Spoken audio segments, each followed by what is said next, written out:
രാഗനിശ്വാസമായി തളിർച്ചോടുന്ന ജീവന്റെ ചില്ലയിലെ രാഗിലെ പാടാത്ത യാമങ്ങളിൽ ആരോ വന്നൻ കാതിൽ ചൊല്ലി തേങ്ങുന്നിന്തേനു നീ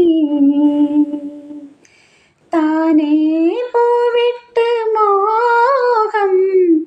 മോഹം വിതുമ്പും നേരം പാടുന്നു സ്നേഹവീണയിൽ ഒരു സാന്ദ്ര സംഗമഗാനം.